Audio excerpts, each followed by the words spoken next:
to begin with a mental exercise that the entire audience can participate in.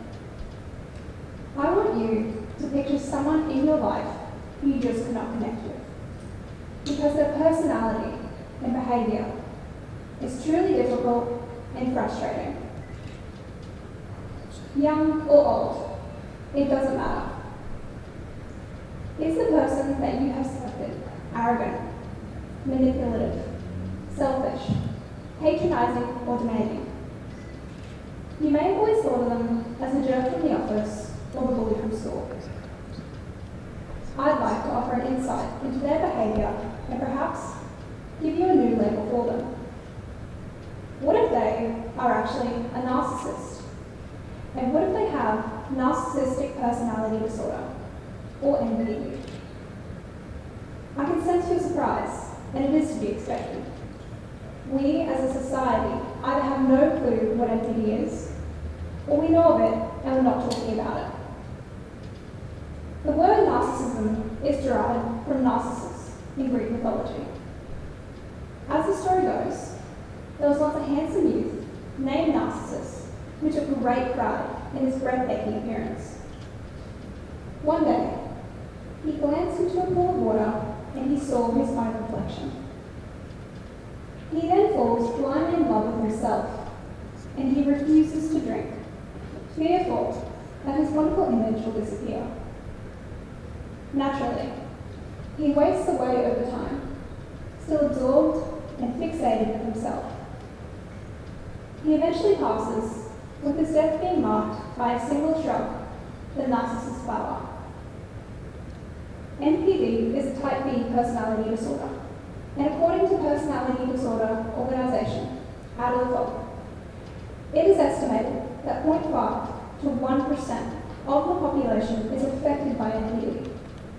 So, for every 100 people, one person, irrespective of whether they have been diagnosed with NPD, can be speculated to be affected. Obviously, these numbers are an estimate. People with NPD aren't exactly walking up to get tested when they are hardwired to believe that they are flawless. And it is for the same reason that many people with NPD never seek treatment for their lifelong condition. We're not just talking about the traits of narcissistic behaviour either. This is an NPD diagnosis, which is basically narcissistic tendencies on steroids. NPD is one of the 10 personality disorders, which are recognised as a specific type of disorder. Reflect again on the person you chose at the beginning of this address. For a person to be diagnosed with NPD, they must present 5 of the following 8 criteria: an overinflated sense of self-importance, constant thoughts about being more powerful, successful, intelligent, loved, or attractive than others, feelings of superiority and a desire to only associate with high-status people, needs for excessive admiration and praise, a sense of entitlement, a willingness to take advantage of and manipulate others for their own personal gain, a lack of empathy for other people's feelings and needs, arrogant or snobby behaviours and attitudes. We all have traces of narcissism. It helps us maintain a sense of self-pride. However, what can be difficult to trace is how, in a person's life, NPD develops. Often, NPD can be caused by one or a combination of factors, and it is a trauma response. These could include childhood trauma, such as physical, sexual, and verbal abuse, early negative relationships with parents, friends, and relatives, genetics, a hypersensitivity to textures, noise, and light in childhood, and the personality and temperament. When you are in a relationship with someone with NPD, absolutely everything revolves around them. I liken it to being sucked into their vortex. Narcissists often prey on the unsuspecting, those who are made vulnerable, because it is their nature to be kind, loving, trusting, and they will put 110% effort into making things work. Narcissists are prone to processing their frustrations with rage, and this can easily manifest into emotional, verbal, and physical domestic abuse. And although it may not always escalate to this, it is still certainly a risk. Relationships with a combination of domestic abuse and NPD are all too easy to fall into and can be difficult to escape without support. One of the most frequent questions asked by people who have never experienced an abusive relationship is, why didn't you just leave? This isn't as simple as you might imagine, because, unfortunately, relationships with elements of abuse are made almost impossible to leave, as finance, children, culture, and even love can make leaving someone like your partner devastating. Add NPD to the mix. Now, breaking up a relationship is accompanied by love bombing, smear campaigns in which they discredit you to your friends and family, manipulation, blame shifting, and gaslighting.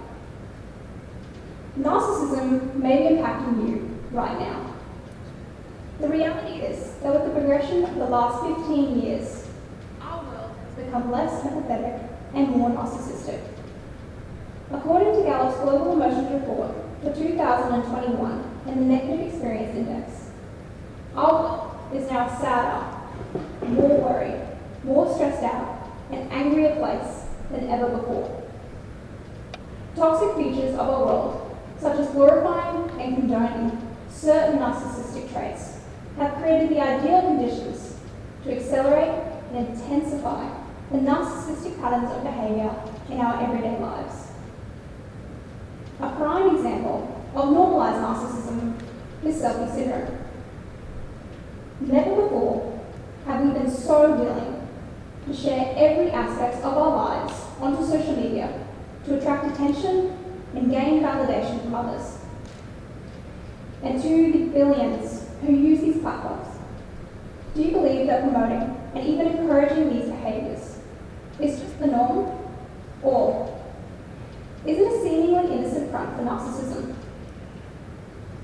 If any aspects of my topic tonight have raised your concerns about someone you know, I do recommend that you investigate it further.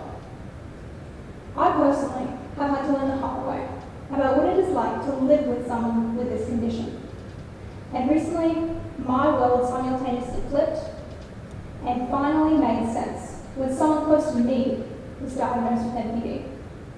However, I'm optimistic that transforming my experience into a learning opportunity will benefit more people than just me. Narcissism doesn't have to be our future.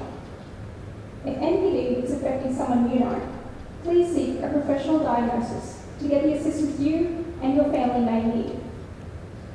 I've shared my story to bridge the gap in understanding and promote empowerment. I've shared my story to start a conversation about narcissistic personality disorder.